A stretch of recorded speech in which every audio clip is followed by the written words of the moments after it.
Hello दोस्तों, welcome back to my YouTube channel. This is your trainer Adnan. आज की जो वीडियो है वो है रेज्यूमे रिजेक्शन के बारे में।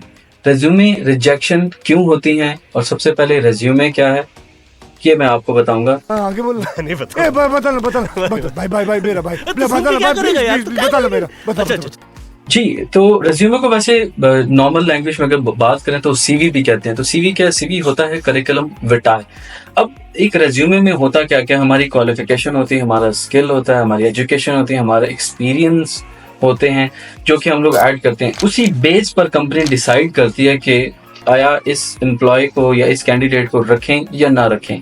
सो अगर मैं एवेलुएट करने पर आऊँ या मैं इस चीज़ को अज्यूम करूँ, मेरी जो ऑब्जर्वेशन यही कहती है कि एक कंपनी में जब आप अपनी सीवी पोस्ट करते हैं तो वो 6 से 7 सेकंड में ही डिसाइड कर देते हैं कि इस कैंडिडेट को हमने बुलाना है कि नहीं बुलाना। उसकी क्या रीज़न है, तो आज वो रीज़न मैं आपसे शेयर करूंगा।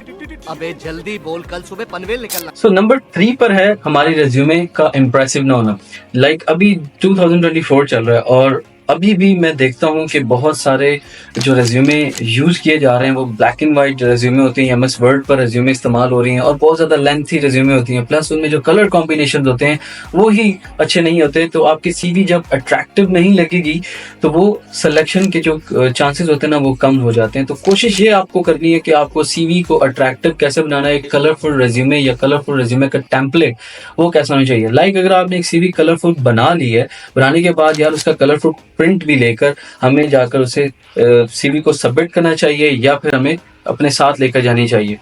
तो ये है नंबर 3 पर। अब नंबर 2 की बात करते हैं। तो नंबर 2 क्या है? नंबर 2 में अगर हमने अपनी सीवी में कुछ चीज़ें लिखी हैं, लाइक अगर मैं अपनी सीवी में जो मेरे एक्सपीरियंसेस हैं, तो लोग गलती क्या करते हैं, सबसे ज़्यादा गलतियां ये होती हैं कि जो अपनी जो रीसेंट जॉब का एक्सपीरियंस होगा या तो वो मेंशन नहीं किया होगा या फिर उस एक्सपीरियंस को कम होने की वजह से। फॉर एग्जांपल एक जॉब पे मैंने जो है वो स्टार्ट किया है सिर्फ 1-2 माह पहले, तो वो जॉब का एक्सपीरियंस हम लोग ये लिख देते हैं कि हम लोग उसको सबसे नीचे लिख देते हैं, तो ये गलत है। या फिर सबसे ऊपर टॉप में एजुकेशन का सेक्शन लिखा होता है, तो ये गलत अप्रोच है। तो मैं आपको सजेस्ट ये करूंगा कि अगर आपने ये सारी चीज़ें मेंशन करें तो सबसे टॉप मोस्ट पर आपके पास एक आपका ऑब्जेक्टिव वाला जो पोर्शन है, लाइक अबाउट मी होना चाहिए ऑब्जेक्टिव की जगह पर।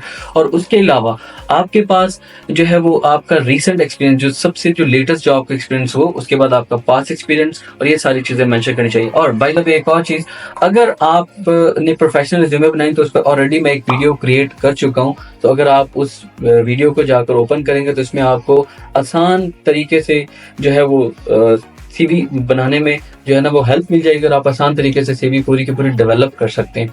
एंड एक और चीज इसमें एक्शन वर्ड्स का। एक्शन वर्ड्स की बात मैं क्यों करता हूँ? जो एक्शन वर्ड्स होते हैं वो इसलिए ऐड किए जाते हैं। For example, I have built the project, जो हम लोग फॉर्म ऑफ वर्ब्स यूज कर रहे होते हैं वो बड़ी जरूरी होती हैं। कहने को तो बहुत छोटी मोटी बातें हैं, लेकिन ये बहुत मैटर करती हैं आपको सीवी को, रेज्यूमे को सेलेक्ट करने में। ये थी नंबर 2 पे। और नंबर 1 और जो कॉमन मिस्टेक है जो कि हर सीवी रेज्यूमे मेकर जो होता है वो करता है, वो क्या होता है कि टाइपो मिस्टेक या फिर आपकी जो सेंटेंस स्ट्रक्चर की मिस्टेक होती है हम वो करते हैं।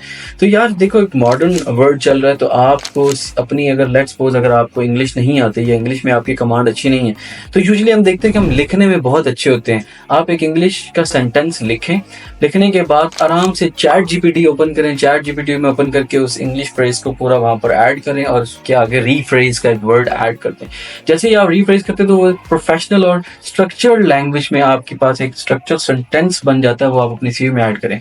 ये क्यों करना जरूरी है? ये इसलिए जरूरी है कि अगर आप ये ऐड नहीं करेंगे तो आपकी जो सीवी में जो मार्कअप होता है वो ये होता है कि ये जो कैंडिडेट है ये केयरलेस है, इस कैंडिडेट को सेंस नहीं है कुछ भी चीज़ लिखने की। तो आपकी सीवी बहुत ज़्यादा मैटर करती है।